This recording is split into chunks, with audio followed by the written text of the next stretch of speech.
Well, hello there, garden lovers. I missed you. It's been a while. And it's because it's just so darn hot here in the south. But last night we had a thunderstorm and it was a good soaking thunderstorm. So I thought I would come out here early this morning and film for you guys. And I have a couple of things that I want to show you as well that I'm very thrilled with.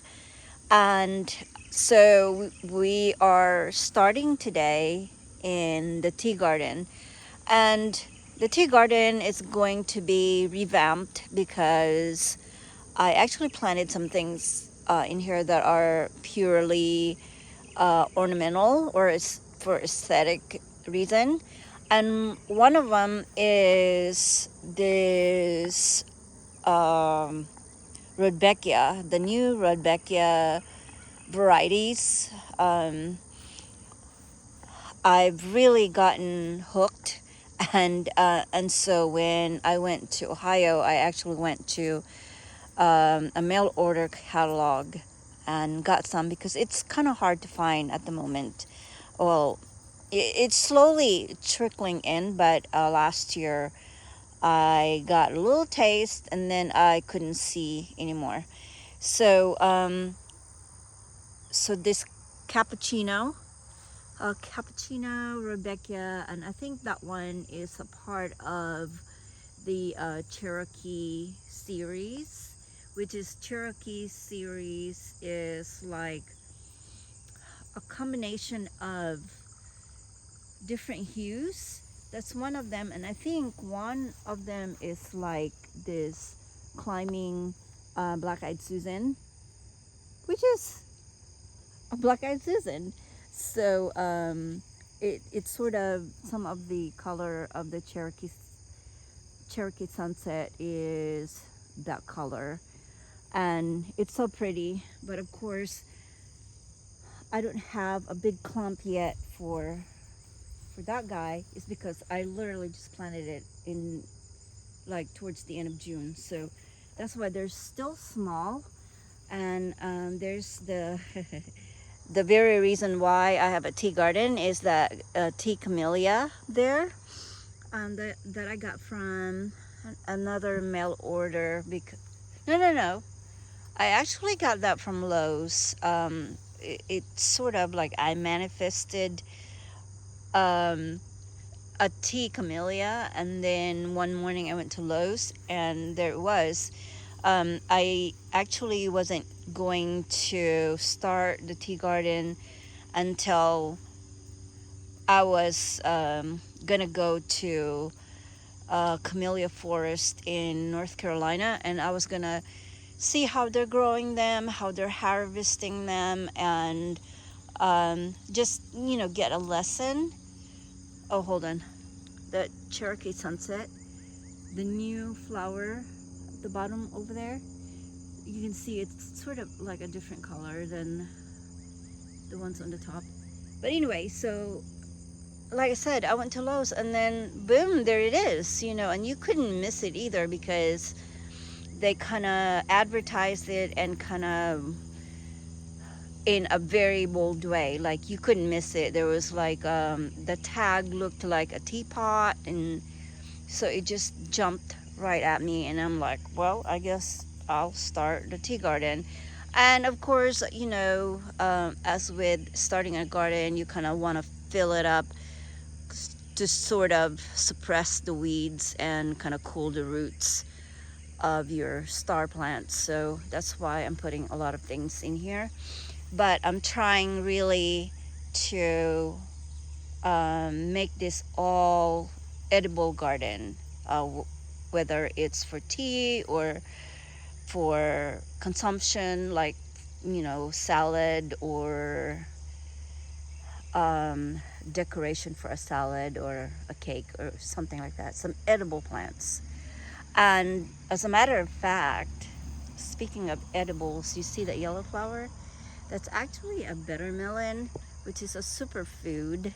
It's an Asian bitter plant, so it's good for your liver, amongst other things as well, like high blood pressure and all kinds of health benefits. And you can look it up. You don't have to take my word, but you can actually also use the leaves and the fruit to make tea with. And I am still yet to try the leaves. I've been eating the melon or the fruit itself from a friend of mine, which she had, she's always early with plants, and I'm not with, you know, food plants. I'm very, I'm very ornamental, but I'm trying to, include a lot of vegetables in my garden as well, not necessarily, a,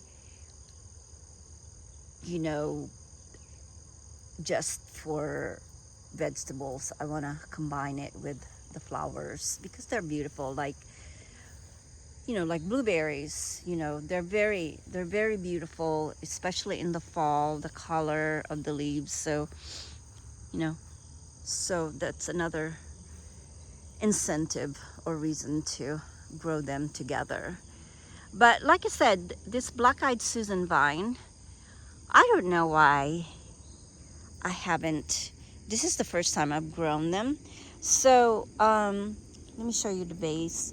So I have this cattle panel here, thinking, like I said, I was just gonna grow, climbing varieties of food, and I haven't gotten to it yet. Maybe I'll plant some fall varieties or early in the spring next year. But let me show you the base. So I literally planted it as a little tiny, looks like a plug, from a grower in town, and they're growing it for their hanging baskets. And I mean, it's gotten, look how big it is. And I just come here every day, and I just trying to, I keep guiding, wild ones back into the cattle panel, which this cattle panel, I'm really thrilled to have it because I've been wanting one to experiment with, but I didn't know how to transport it. I mean, they're not very expensive, but then I went to an estate sale, my favorite estate sale company, and they had this, and I paid, what, $5, maybe less, because it was like the last day, and we literally, a friend of mine and I dug it up from a rubble. And they had a beautiful shed, which was a chicken house, and I actually got their chicken house sign. It's called Lolly and Pops's Chickens, something like that. And I put it in the hallway bathroom. It's kind of, funky and quirky. But anyway, so that is from under the cattle panel. I was going to, and maybe I still will in the fall. I already have the paint and everything. I was gonna spray paint this black, and also I don't have the support yet. As you can see on the corners, I don't have the support because I was just gonna paint them, and then it's, as time does, it just got away with me, and I have, things to do and places to be, but it's not falling over or anything, so it's a good thing. So maybe in the fall I will paint everything and then install it properly. But there is this hyssop, so the pollinator love them. I attempted to plant a lavender, and it's hard to grow lavender in my garden. But I do have one by the front steps, and it's full of sand because I tried to install flagstones in there, and So the sand is the ticket for lavender. So if you want to grow lavender, just put a pile of sand and it will grow. I mean, for real. In the south especially. And then there's a Perubskia, or a Russian sage, there as well, which is another ornamental. And this guy right here that has gone mad, it was standing tall, but then comes a rain and it just, which it's covering, you know, a good amount of space, which is, you know, it's suppressing and it's cooling the roots. So this is a monarda, or it's actually a wild monarda, a wild bee balm, or a native. So it's called a oh my god, I literally, it literally, bergamot. So it's a wild bergamot, and as you can see, monarda comes in a lot of jewel tones and saturated colors, but this one is very delicious with tea, and for tea, I mean. And then I'm a purist when it comes to echinacea, but I have a white one here as well. So and this big guy right here, I planted it from a dying sale plants from Lowe's last year, and I need to come here and deadhead, but I didn't really want to because the pollinators, this is the only one that's really gotten big. The others kind of died. My dogs was kind of scratching them last year when they were little and puny. But there's one over there that I don't know if you can see, it's kind of like the pinkish variety. So that's a Gallarda, or blanket flower. And then I didn't know what that was for a while, and I didn't even put two and two together, but that's actually a seedling, a Gallarda seedling. So yeah, that's where I want to grow. And as you can see, there's buds coming up, so I think I'm just gonna leave them there for a minute. And then this I don't know, I think this is called a Bermuda grass. It just pops up everywhere. And then so I have a lot of pinks, or Sweet Williams, and I just gone crazy with Sweet Williams. Last year I kind of tried to buy all the sale plants, different colors and varieties, in honor of my late father-in-law, which is William, or Bill. And so that's why I have them. And then I have this, I had something growing there, which is that clover right here.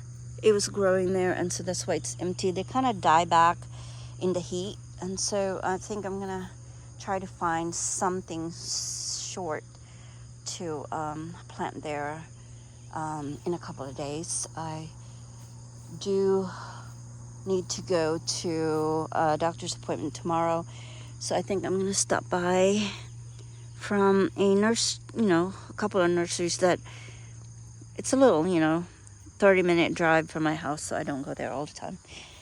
So, but this rose, I just actually deadheaded, and it just keep blooming. A David Austin Desdemona, and I am so happy with this rose. I can't even tell you. I don't know if you watch my other video.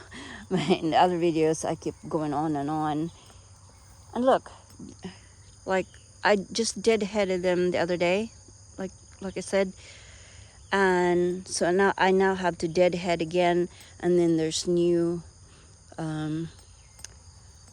flowers coming up, and it's just been blooming over and over and over. And then I was upset about this erigeron, because mine has small flowers. I mean, it has like the pink and white, which is what I bought, but I thought they were supposed to be bigger than that. Maybe I'll try to fertilize. I'll try a couple of things to see, if it does what it's supposed to, like the ones in England or in the Northwest. And then this one is a cardinal vine. And I had a cardinal vine years ago. I'm talking about over 10 years ago. And they pop up. It used to pop up. This used to be a lawn where this bed is. And it used to pop up. And then my husband will just mow it. And then they'll just keep coming up. And so I'm not mad about it. And look. So now I have one. I actually have a couple. And then next year I'm going to have millions, I guess. But the hummingbirds love them. It's the tubular red flower. And then another, sorry, I'm throwing leaves. Another black-eyed Susan, but so a regular black-eyed Susan or the native variety, it has a flat center. This one is cone-shaped. So I can't remember the variety for this one. I just bought a lot of Rudbeckia, like early in the season when I found them. And look, it's really pretty. I need to look that up and put a tag there so I can share that with you. And like I said, echinaceas, and then here's another Rudbeckia, which is Prairie Sun. I mean, it got huge, but then it kind of fell down a little bit. So I think I'm gonna have to support that next year.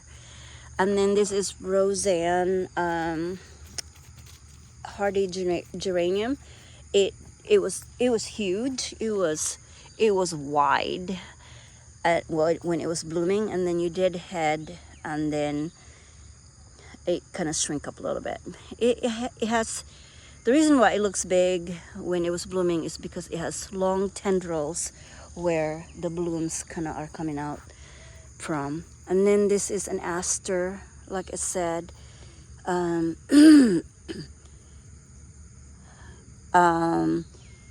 just planting things, but aster has some medicinal purposes, and it's also like a low growing sort of ground cover, and that's another one there. So that's a different color. So I love that color. I can't wait for that to be filled with flowers. And that's another Rudbeckia. I think one of the Herda or Fistula, I can't remember. I think that's one of those tall variety. So make sure to subscribe to the channel, and so you get a notification when I get a new video, and maybe the next video it will have that blooming, and then we'll see together, because I haven't seen that, what the flower looks like on that one. And so yeah, there's the tea garden, which is really.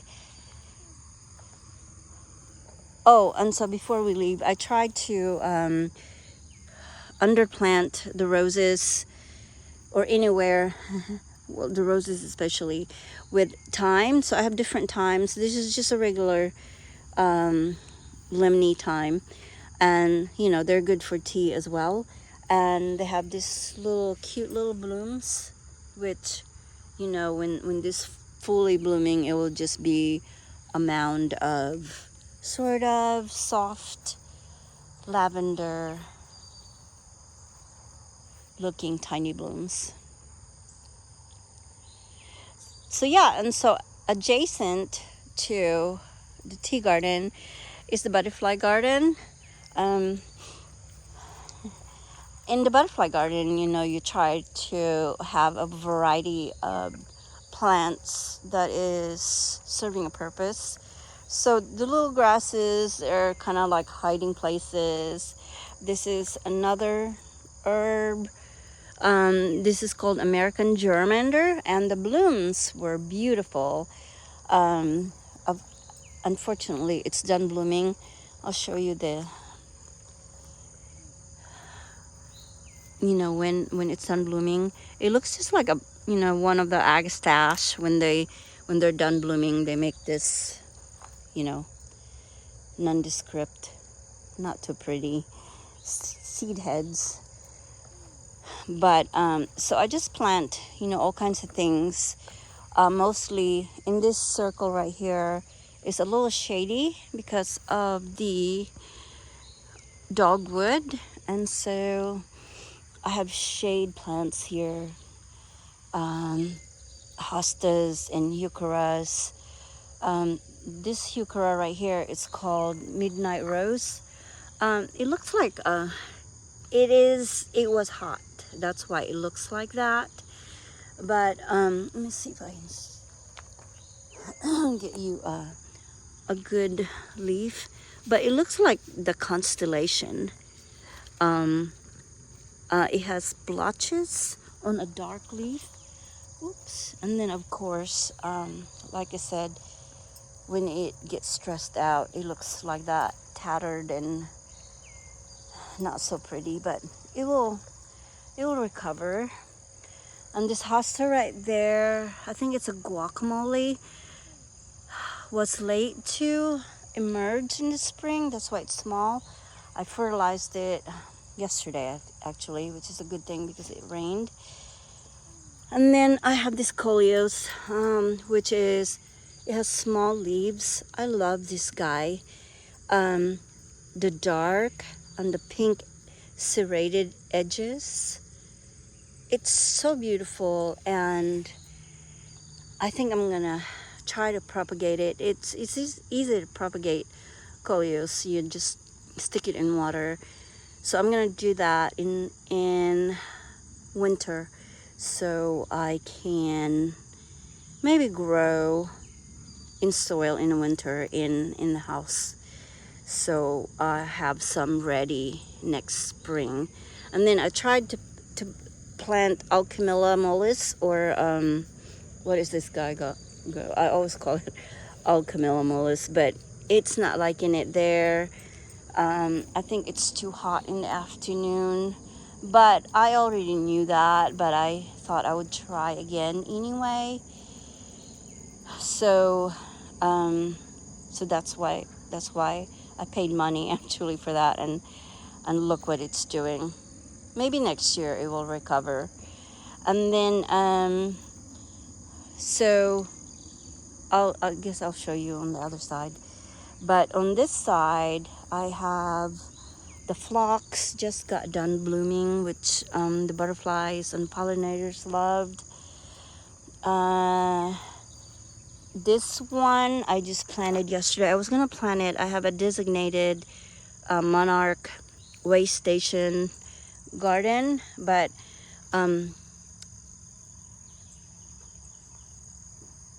all the plants there are not blooming yet, so I thought I'd put it in there. Bye, Emily. That was the lovely Emily passing by. And then also the daisies, which it's kind of like different from a regular daisy that we know. It's short. That was peach. It's short, and the flower is kind of fringy, which is kind of pretty. I'll show you on the other one. And then peach. And then this Veronica, which is Candela, which I tell you every video what Candela means. Candela means peach. Peaches. Peach.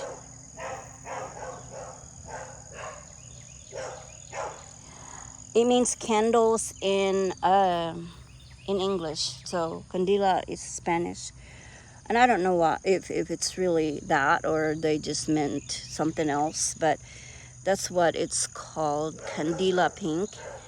And look how pretty it is with the orange of the butterfly weed.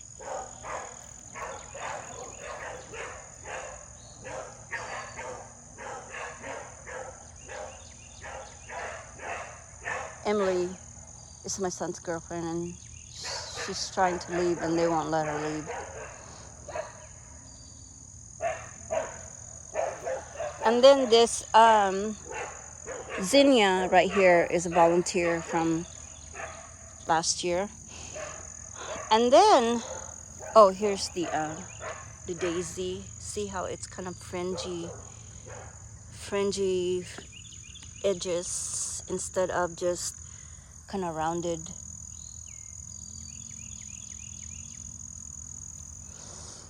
And then this guy, another one of having it years ago and get mowed, and I thought, you know, I lost it forever. But this is the passion flower, and look, it's eaten by a caterpillar. I can't remember what type of butterfly caterpillar this is a host of, but it was plenty. It was, I think it was a American lady or something like that. It has like bronzy caterpillar. This was full of them, which I'm glad it came up and is growing here. See, it's all gone. But that's the purpose of this flower. And it's kind of like accidentally just growing here where my makeshift fence, and this fence I put in here so the dogs won't just run through there and chase the horses. And then I was gonna buy more, so I probably need about 3 to in there. But man, I can't bring myself to pay almost $9 for a panel of those at Walmart. So I didn't remember. I think I got these 3 years ago as a sale, and I think they were like $2. So I'm waiting for it to go on sale. They have plenty left over because I don't think anybody wants to pay almost $9 for those. But look at the candila, the other plant. So I have 2 of them in there, and eventually I'm gonna divide and then make 3, because that's how we roll, right? We're not like funded by proven winners. So you know, we plant as we go, as our budget allows. But this is really what I'm amazed at this year. I planted this as a 4-inch cup or pot, you know, like the ones that you buy for like $3.99 or $4.99, and it's not supposed to get that big. I mean, it's a bush now. So that's the Gora, and that one actually is blooming. So I have 2 in here, and I planted the Gora to sort of interplant in the middle amongst the other plants as an airy, you know, feature. You know, like where you have 2 plants, you plant Gora in the middle, and the Gora will just shoot up in the air and be wiry and pretty and blow in the wind. But not that guy. I think maybe all the soil, which I didn't even use compost, but I did mulch it heavily. I used Scott's brand topsoil, and maybe that's the reason why. So yeah, so that's another thing that I'm gonna dig up, and I'm just waiting, I think, for the fall. But I think when we have a next forecast of a couple of days of forecast for rain, I'm gonna dig that up, and then interspersed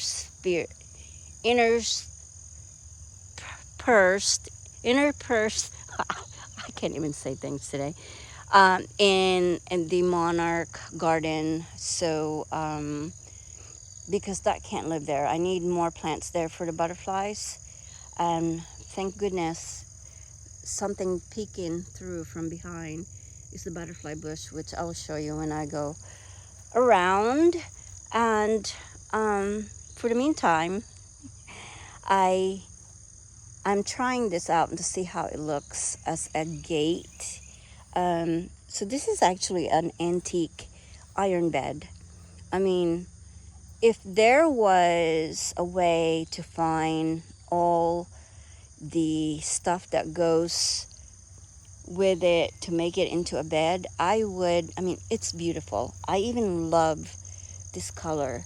So I think this is the footboard, and then the headboard I have on the other part of the garden. I think I paid, I don't know, $10 for both, because it doesn't have all the fittings to make into a bed. And this would have been beautiful for my future granddaughter. You know, I mean, it looks like a full-size bed, or a twin, I'm sorry. But anyway, so I'm trying to make that into a gate. So I just propped that there with the pineapple to see how it looks, and it kind of looks good. So, and then so I'm gonna get a round post, and from yet another estate sale, I have post caps to go. So imagine I have a round post go in there, and then on the top of the round post I have a I don't think it's copper post caps. It's beautiful. I mean, wait until you see it.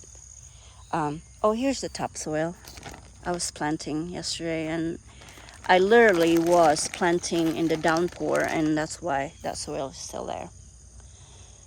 So let's go around, because of course my gate is not operational yet. And I finally decided to get a boxwood here. I've been trying to get a better boxwood with a better price to go in here. And if you can imagine, with the gate there, and this is trimmed into a ball, I think it would be pretty at the beginning of the garden, especially when the Agora monster is not there. I'm gonna still trying to find Agora, like the whirling butterfly. This is actually Steffi White, like Stephanie. And then that ground cover there with, I think you can see still some of the blooms, which I should have deadheaded that, and maybe they would have rebloomed by now. That's the regular germander. So the other one under the dogwood is American, which is taller. And then I planted like one ajuga there, and it was from the shade, and it saw some sunlight, and it just went nuts and covered all my ogon, which I think I'm gonna try to unearth them. There's 3 of them there, one there, and then one over there. So yeah, and there's that Pugster Blue, proven winner, I guess, butterfly bush. So thank God for that, because I don't have any flowers in there where the monster is. I mean, there's some on the other one, but anyway. So on the right hand side of the path, I have this, I think this is called Nana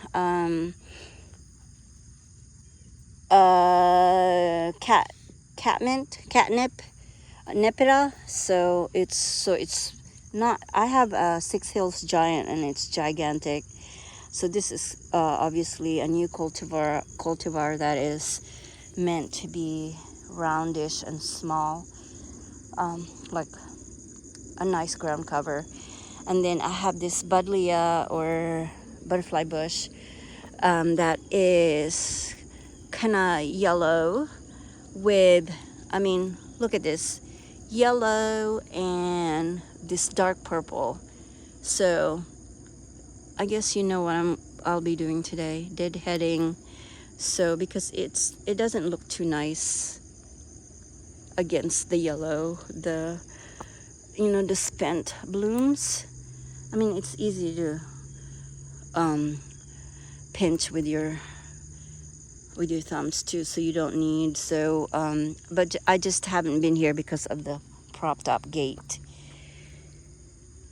So anyway, and there's the bee on cue. And then also I have a lot. There's a cemetery at the end of our road, which is like a mile and a half down the road, and there's a mimosa there. And look, I'm getting mimosa seedlings everywhere. And this poor zinnia is trying to grow. I'm gonna stake this today because zinnias are important.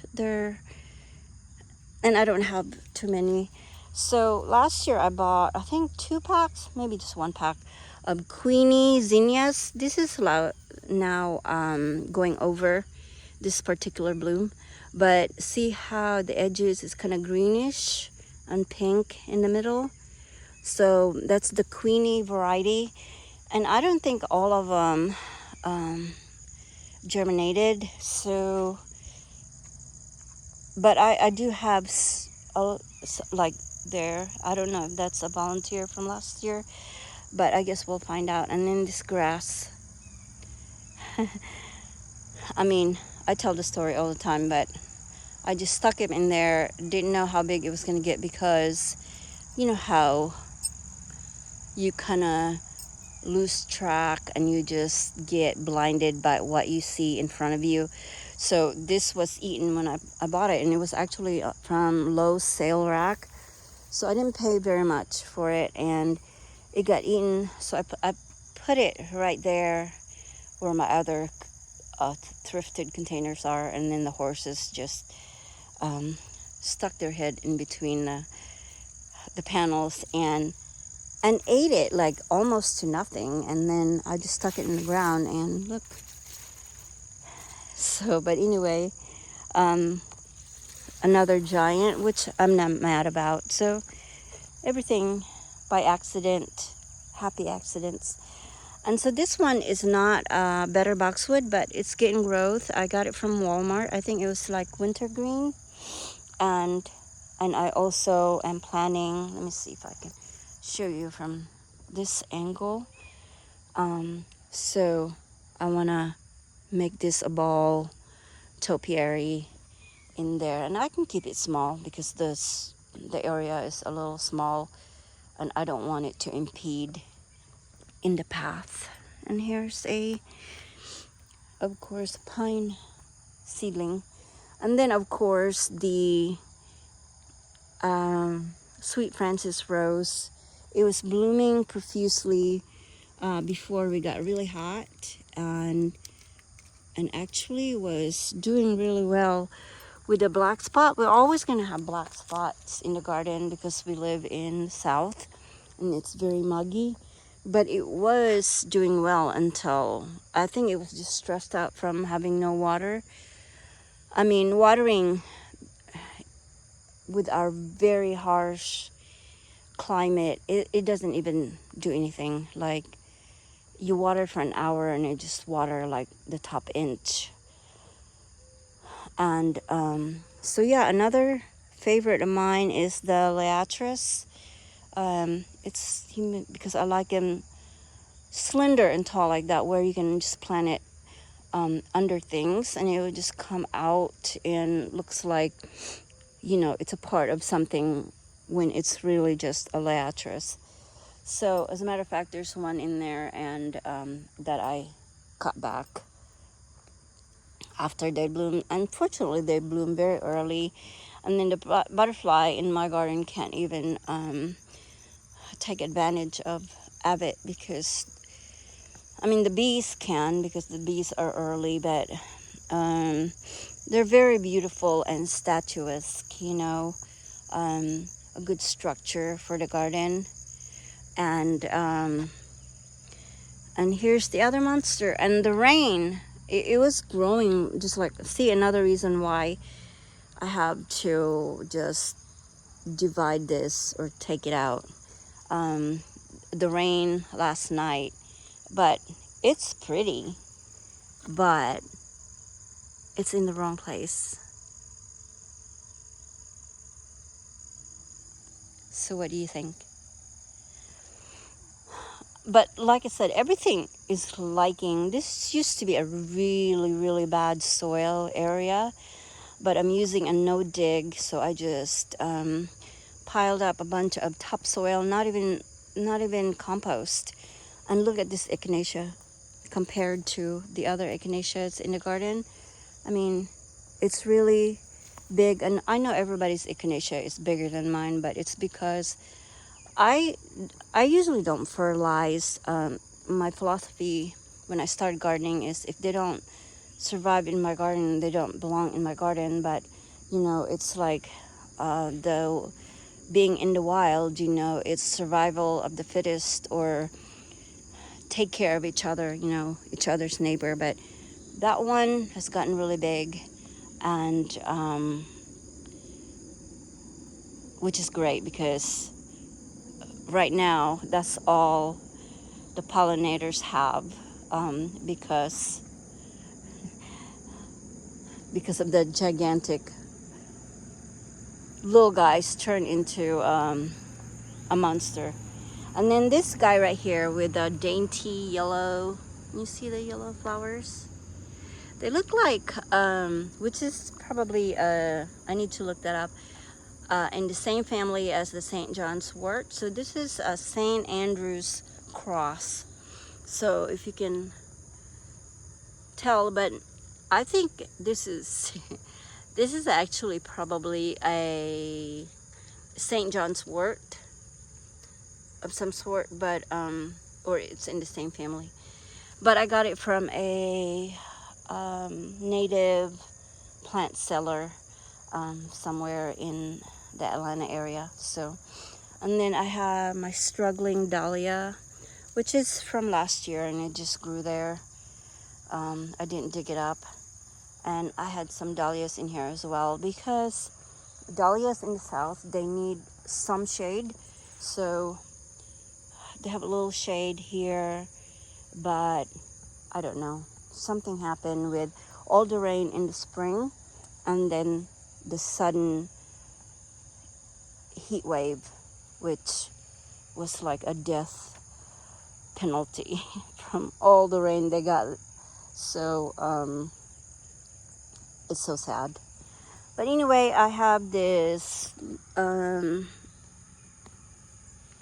stone. I don't know if it's marble or granite, but you know, like a watering hole for the bees. Or I need to put more little tiny stones there so the bees can land and, you know, submerge the stone in water. So that's my idea of a regular stone. I would have loved to have a stone that is carved out, which you can buy with lots of money. You know, they just carve out a hollow area and then make it into like a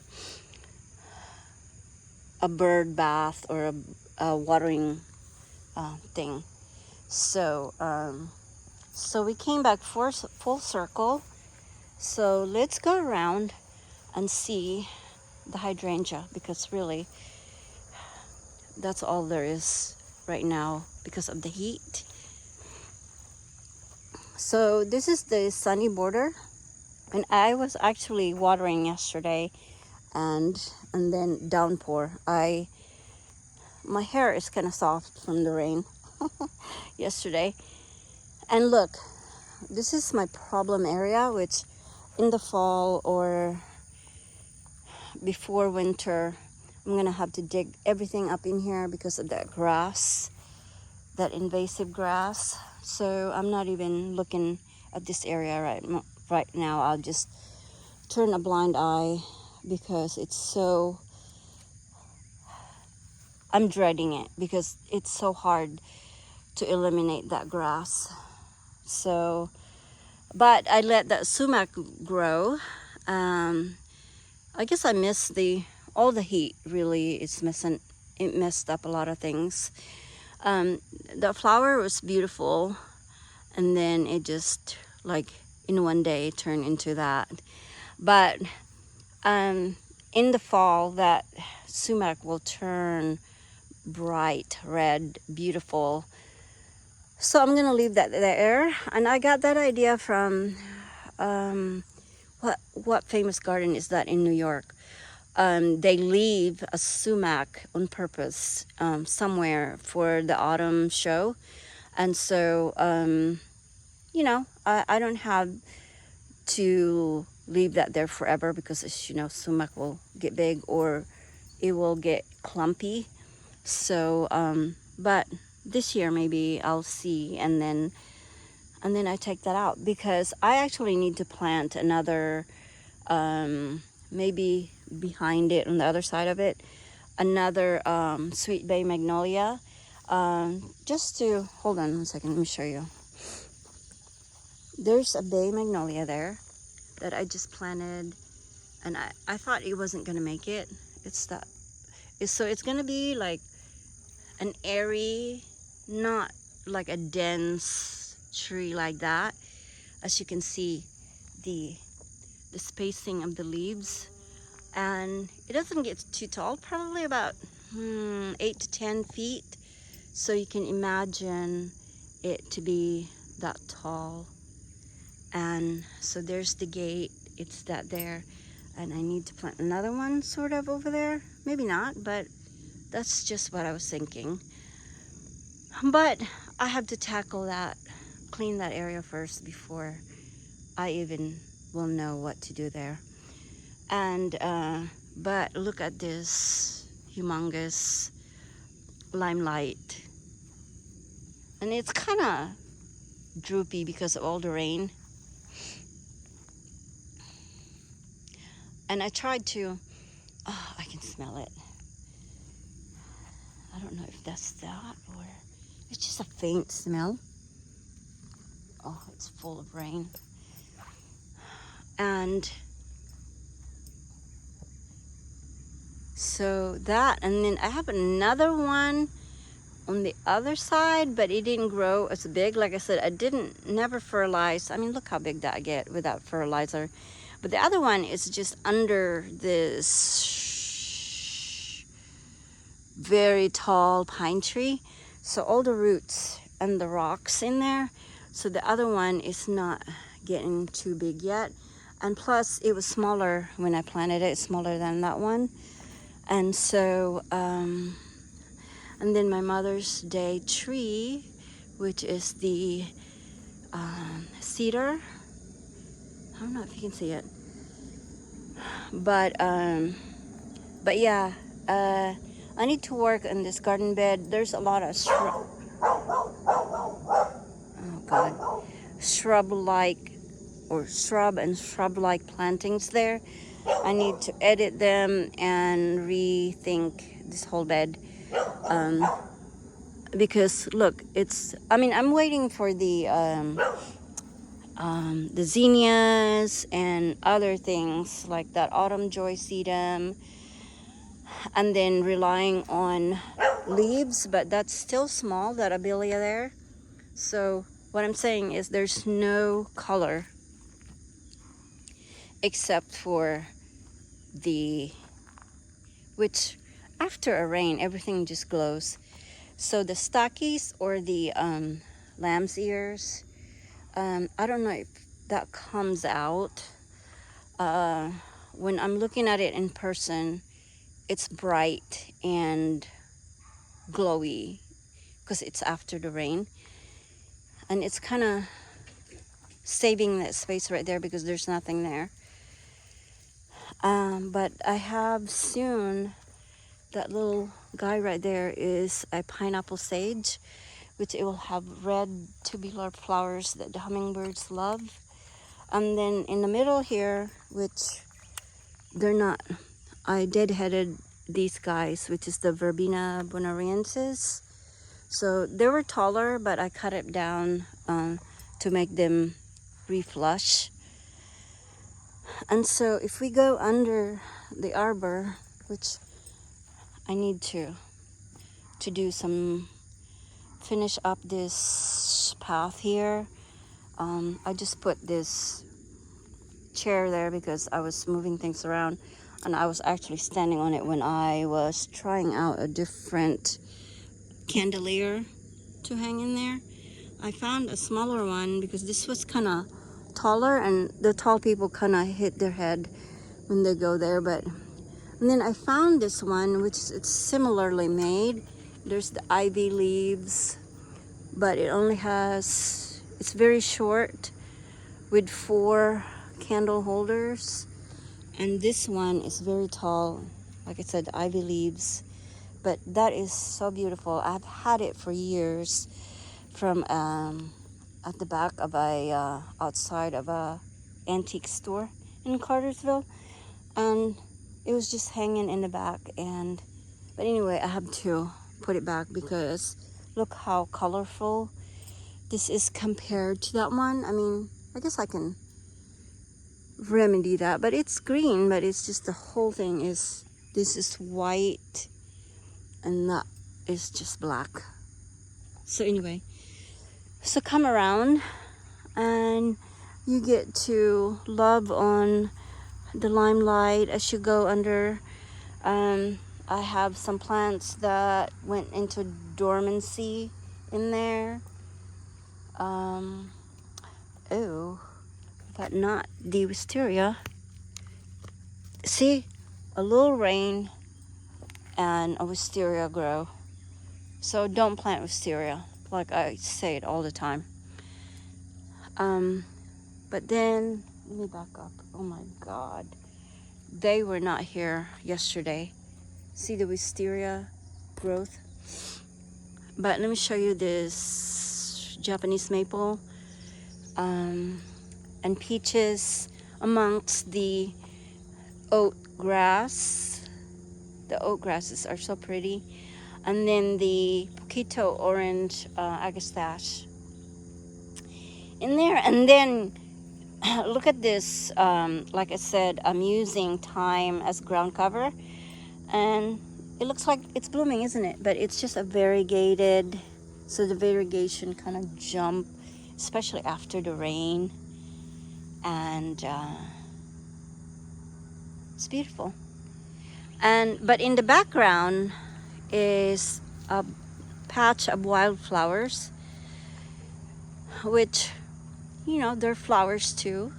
It's beautiful, and they usually save summer in my garden because, you know, they're just wild and they just grow by themselves. I didn't put them there, and I'm leaving them there. And it's actually also beneath there under those 2 oak trees. It's a big clump in there too, but it's just done. I think they bloom first and then this one followed. But anyway, so here's the other side of the limelight. So things that had bloomed and gone. Here's a short zinnia that I'm glad I got and planted there. And then I have this Mexican, I'm gonna climb on the rocks here. This Mexican sunflower.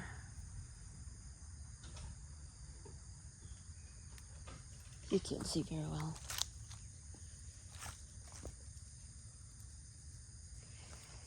And this is the Veronica.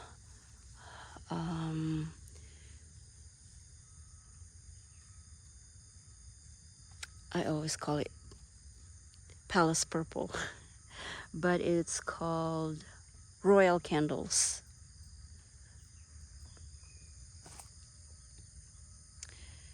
And there's that.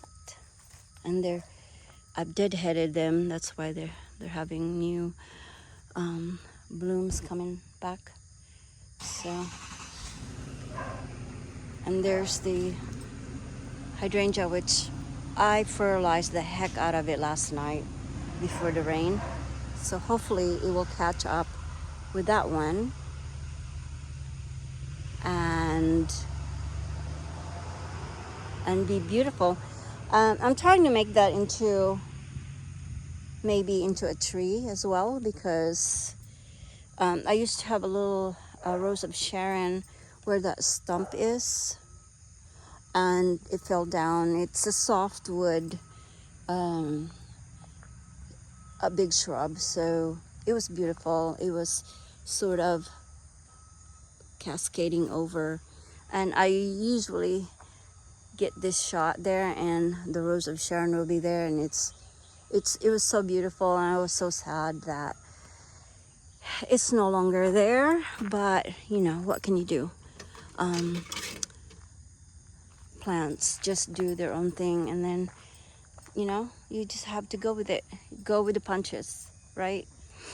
And also this I can't even remember, Maui something.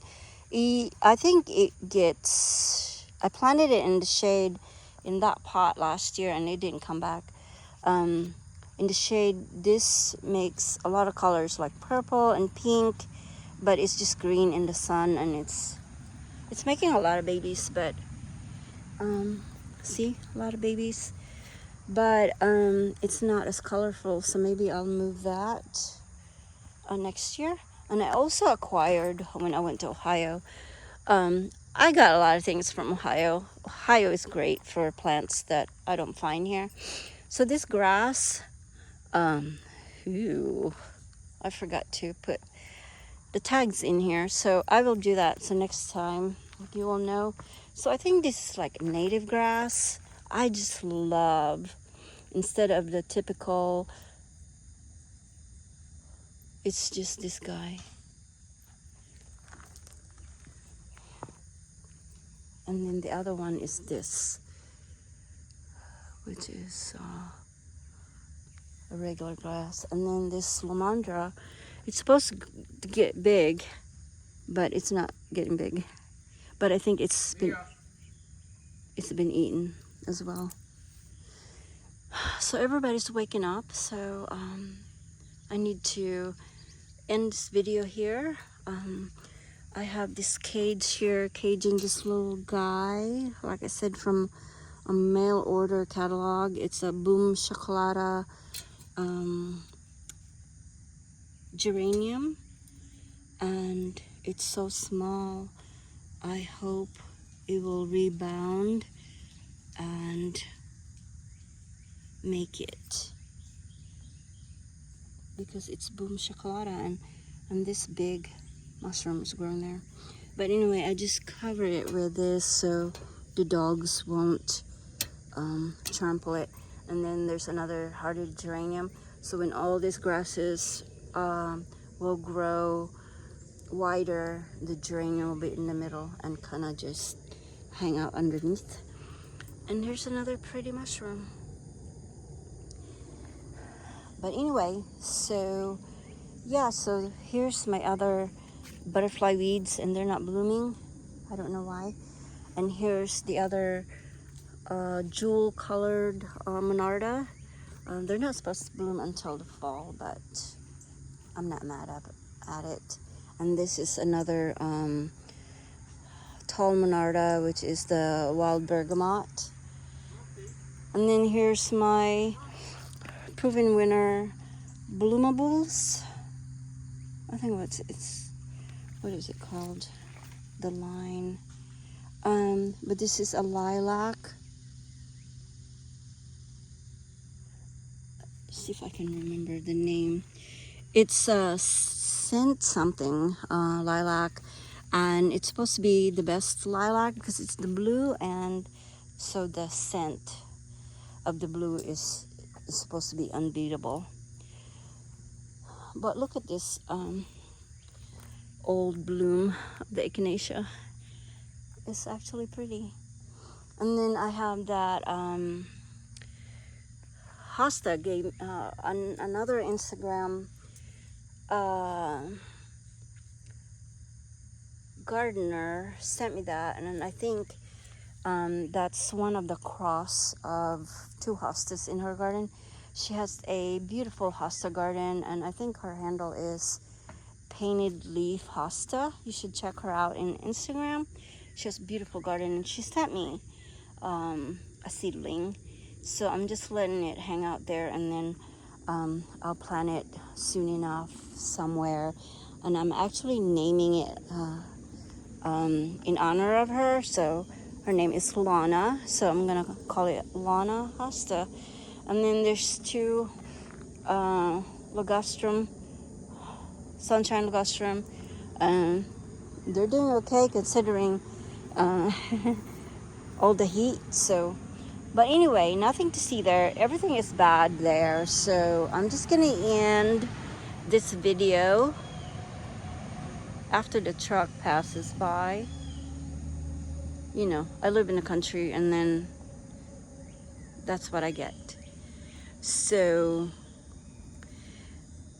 yeah, I hope you're having a good Tuesday. It's like the 22nd of July, so July is almost gone, and I hope you're having a great one, and I hope to see you again somewhere down the garden path.